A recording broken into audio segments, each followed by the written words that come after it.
ঐতিহাসিক আজানপীৰ দৰগাহ চৰীফত অনুষ্ঠিত হৈ থকা বাৰ্ষিক অধিৱেশনৰ জিয়াৰত অনুষ্ঠানত আমি অংশগ্ৰহণ কৰিলোঁ আৰু ইয়াত অংশগ্ৰহণ কৰি ইয়াত হ'ব লগা দুৱাত আমি সমগ্ৰ অসমৰ জাতিসত্তাটো যাতে শক্তিশালীভাৱে আগবাঢ়ি যাব পাৰে সেই আৰু জাতি ধৰ্ম বৰ্ণ ভাষা সকলোৰে সম্প্ৰীতিৰ মাজেৰে আমি এই দেশখন যে শংকৰ আজানৰ দেশ সেই কথাটো সেই বাৰ্তাটো আমি সকলোৰে মাজত অনৈক্যৰ মাজত ঐক্য প্ৰতিষ্ঠা কৰিব পৰা এখন ৰাজ্য হিচাপে অসমক আগুৱাই নিবৰ কাৰণে সকলোৰে সহযোগিতা বিচাৰিলোঁ আৰু এই অনুষ্ঠানটো খুব সুচাৰুৰূপে অনুষ্ঠিত হৈ আছে। আজানপীৰ যিগৰাকী ব্যক্তি যি সত্তা সেই সত্তাটোক আগবঢ়াই নিবৰ কাৰণে সকলোকে আহ্বান জনালোঁ। তেখেতক অসমতে নহয় সমগ্ৰ বিশ্বলৈ আগবঢ়াই নিয়াৰ প্ৰয়োজনীয়তা আমি উপলব্ধি কৰিছোঁ। তেখেতক লৈ গৱেষণা হোৱাৰ থল আছে, সেই গৱেষণাসমূহ আগবঢ়াই নিয়াৰ এটা পৰিৱেশ আমি ইয়াত সৃষ্টি হোৱাটো বিচাৰিছোঁ আৰু সকলোৱে ইয়াত বিভিন্ন স্থানৰ পৰা আহি দোৱা কৰিছে। এই দোৱাত তেওঁলোকে নিজৰ উন্নতি কামনা কৰিছে, ৰাজ্যখনৰ উন্নতি কামনা কৰিছে আৰু সমগ্ৰ বিশ্ববাসী ৰাইজ যাতে সুখেৰে শান্তিৰে থাকিব পাৰে, সকলোৰে মাজত যাতে কোনো সাম্প্ৰদায়িকতাৰ বীজ নাহি সকলোৱে সমন্বয়ৰ মাজেৰে যাতে আমাৰ যি অসমীয়া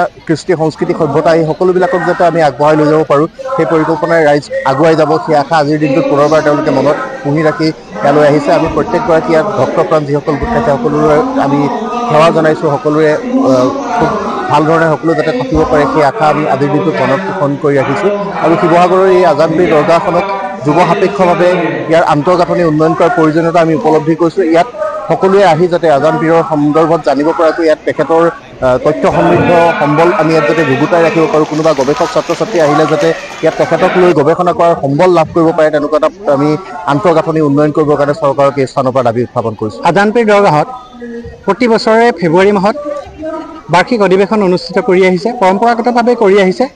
গতিকে এই সময়ছোৱাত আটাইতকৈ ভাল লগা বিষয় হৈছে যে প্ৰত্যেকটো জনগোষ্ঠী আৰু প্ৰতিটো ধৰ্মাৱলম্বী লোক ইয়াত সমবেত হয় আৰু কালি লক্ষণীয় দিশ হৈছে যে কালি সন্ধিয়াৰ সময়ত ইয়াৰ স্থানীয় যিসকল হিন্দু ধৰ্মাৱলম্বী লোক তেওঁলোকে প্ৰত্যেকেই আহি ইয়াতে বন্তি জ্বলাইছে। মিনিমাম 2 কিলোমিটাৰ দৈৰ্ঘ্য ৰাজপথটোৰ দুয়োকাষে তেওঁলোকে বন্তি জ্বলাইছে, এই আলোকিত কৰিছে। এই যিটো আলোকিত কৰিছে এই পোহৰে সমগ্ৰ অসমত যিবোৰ অসূয়া আছে সেইবোৰ মই ভাবোঁ দূৰ কৰিব। আৰু তাতোতকৈ উল্লেখনীয় এটা বিষয় হৈছে যে এই যি অঞ্চলত আজানপীৰ দৰগাহে চকুৰি ভকতক লৈ পেলাই এটা সময়ত আছিল, ইয়াত কোনো মুছলমান মানুহ নাই, আজিৰ তাৰিখতো নাই, এঘৰো কোনো মুছলমান মানুহ নাই। ইয়াত খাদিম ঘৰ আছে, আমাৰ ৰাইজে আনি পেলাই ৰাখিছে, সেই কথাটো সুকীয়া। কিন্তু এই আজানপীৰ দৰগাহ চোৱা চিতা অতি ভক্তি সম্পূৰ্ণভাৱে হিন্দু ধৰ্মাৱলম্বী লোকসকলে কৰি আহিছে। ইয়াতকৈ কিবা ডাঙৰ সম্প্ৰীতিৰ কিবা আৰু বাৰ্তা থাকিব পাৰে নেকি? নিশ্চয় নাই।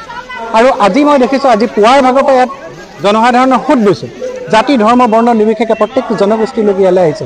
তেওঁলোকে সম্প্ৰীতিৰ বাৰ্তা বিলান কৰিছে। যি সময়ত সমগ্ৰ ভাৰতবৰ্ষ বা পৃথিৱীৰ বিভিন্ন ঠাইত ধৰ্মীয় সংকীৰ্ণতাই মানুহৰ মনবোৰৰ মাজত কলীয়া ডাৱৰ সুমুৱাই দিছে, ঠিক তেনেকুৱা এক সময়ত ইয়াত হিন্দু মুছলিম প্ৰত্যেকটো জনগোষ্ঠীৰ বা প্ৰত্যেকটো ধৰ্মাৱলম্বী লোক ঐক্যবদ্ধ হৈ জয়গান গোৱাটো কম কথা নহয়।